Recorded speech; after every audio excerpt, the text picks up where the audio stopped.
UP TET 2020 की परीक्षा तिथि को लेकर के क्या कुछ चल रहा है, इसके बारे में हम लोग बात करेंगे। शिक्षक भर्ती को लेकर के अब विभिन्न गुटों में छात्रों की लड़ाई होने लगी है। जहां एक तरफ 22,000 पदों को जोड़ने के संदर्भ में अभ्यर्थी संघर्ष कर रहे हैं, वहीं 22,000 पदों को ना जोड़ करके नई शिक्षक भर्ती के लिए मांग करने वाले अभ्यर्थी अब आमने सामने आ गए हैं और दोनों कोर्ट जाने की तैयारी कर रहे हैं। इस पर हम लोग विशेष तौर पर चर्चा करेंगे। पीईटी 2021 परीक्षा के लिए आवेदन तिथि को फिर से बढ़ाए जाने के क्रम में एक याचिका जो माननीय कोर्ट में लंबित थी, उसकी आज सुनवाई हुई है। उसमें क्या कुछ अपडेट है, इसके बारे में विस्तारपूर्वक चर्चा करेंगे।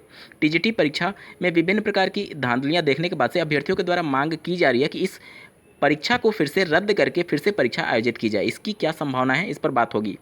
डीएलएड प्रवेश 2021 के लिए आवेदन की अंतिम तिथि पीएनपी के द्वारा एक बार फिर से बढ़ा दी गई है। इन सभी तमाम खबरों पर अंत तक बने रहिएगा इस वीडियो के साथ, बिना किसी पार्ट को स्किप किए हुए।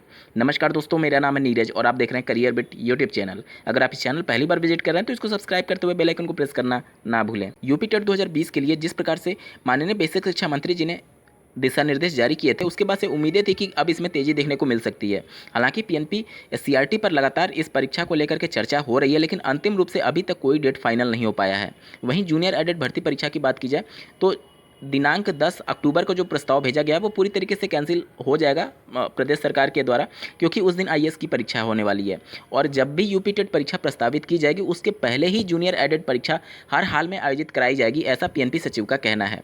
तो आप सभी इसके लिए तैयारियां करते रहें। अचानक से पीएनपी के द्वारा डेट जारी कर दिया जाएगा जूनियर एडेड के लिए। हालांकि अभी तक यूपी टेट की डेट फाइनल नहीं हो पाई है, लेकिन जब भी होगी उससे पहले ही जूनियर एडेड की भर्ती परीक्षा का आयोजन किया जाएगा। लखनऊ एससीईआरटी पर इतने ज़्यादा प्रकार के धरने चल रहे हैं जिसको लेकर के आइडेंटिफाई करना मुश्किल हो जाता है कि कौन सा अभ्यर्थी किस बात के लिए धरना कर रहा है।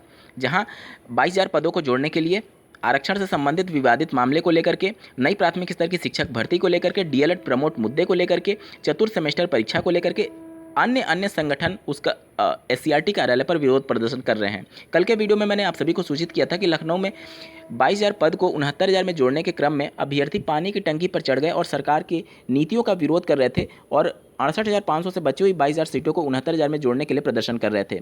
इसको मीडिया ने काफ़ी ज़्यादा कवरेज दिया, उसकी वजह से आज पुलिस प्रशासन बल वहाँ पर तैनात कर दिया गया था। हालांकि आज भी अभ्यर्थी पानी की टंकी पर अपना विरोध प्रदर्शन दर्ज कराए हैं। इसका क्रेडिट लेने के लिए अन्य छात्र संगठन वहाँ पर उपस्थित थे और अपने अपने स्तर पर वीडियो बना करके, क्योंकि देखिए संख्या बल जिसकी ज़्यादा दिखेगी सरकार उसी मुद्दे पर ज़्यादा विचार करने लगेगी। धरने के क्रेडिट को लेकर के कि ये इस छात्र संगठन का धरना है या फिर शिक्षक भर्ती की मांग का धरना है या फिर 22,000 पदों को जोड़ने का धरना है, इसको लेकर के छात्रों के बीच में तीखी बहस हुई है। अभी तक ये था कि अगर 69,000 में 22,000 पद जोड़े जाते हैं तो नई प्राथमिक स्तर की शिक्षक भर्ती मांग करने वाले अभ्यर्थी कोर्ट जाने वाले थे।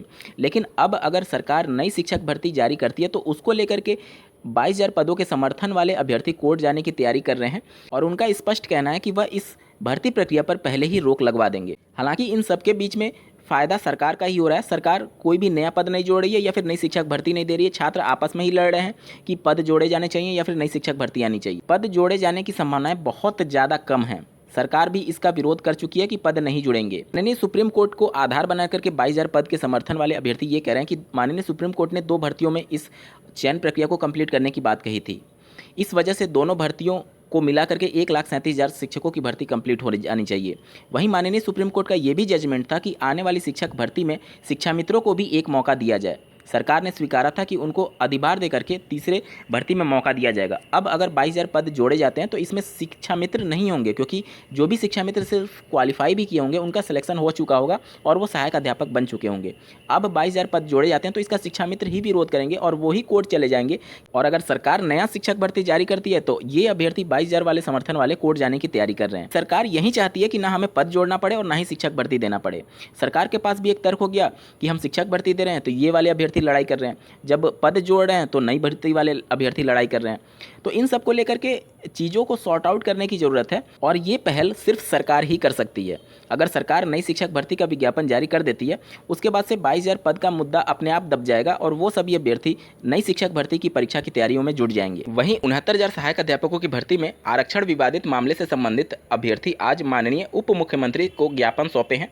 माननीय उप मुख्यमंत्री जी के द्वारा ये ज्ञापन माननीय बेसिक शिक्षा मंत्री जी को फॉरवर्ड कर दिया गया है। स्क्रीन पर आप देख पा रहे होंगे डॉक्टर धीरेन्द्र शर्मा जी की रिसीविंग की गई है और इसको फॉरवर्ड किया गया। इसमें यही बातें लिखी गई हैं कि जो पिछड़ा आयोग है उनके द्वारा जो 27% और 21% आरक्षण ना दिए जाने के संबंध में रिपोर्ट पब्लिश की गई थी उसके सभी प्रावधानों को लागू करते हुए आरक्षण का लाभ 69,000 सहायक अध्यापकों की भर्ती में दिया जाए। आरक्षण विवादित मामला इतना ज़्यादा हाईलाइट हो चुका है कि प्रदेश सरकार की ये छवि बन गई है कि वह ओबीसी अभ्यर्थियों को आरक्षण का लाभ नहीं दे रही है।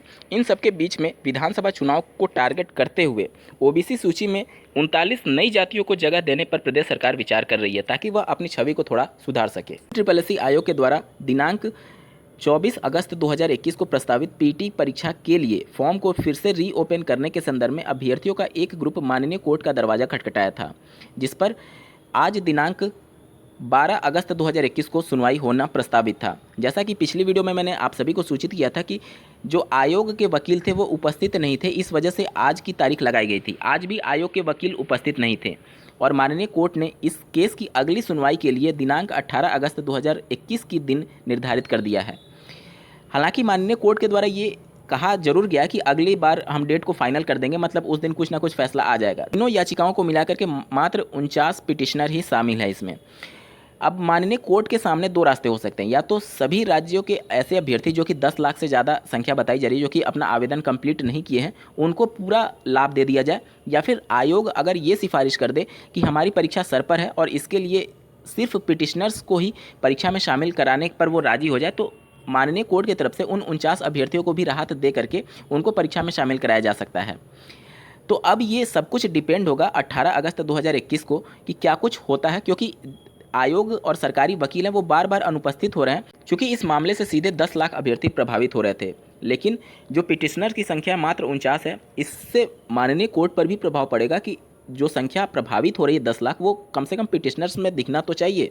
वहाँ पे संख्या कम है, इस वजह से देखिए 50-50 चांसेस हैं कि पिटिशनर्स मतलब याची लाभ भी मिल सकता है, या फिर पूरे प्रदेश भर के अभ्यर्थियों को आवेदन की तिथि फिर से बढ़ाए जाने के संदर्भ में राहत मिल सकती है। हालांकि आयोग पूरी तरीके से चाहेगा कि 24 अगस्त को ही परीक्षा संपन्न करा ली जाए, क्योंकि राज्य सरकार ये चाहती है कि किसी भी हाल में कोरोना के थर्ड वेव से पहले इस परीक्षा का आयोजन कर लिया जाए।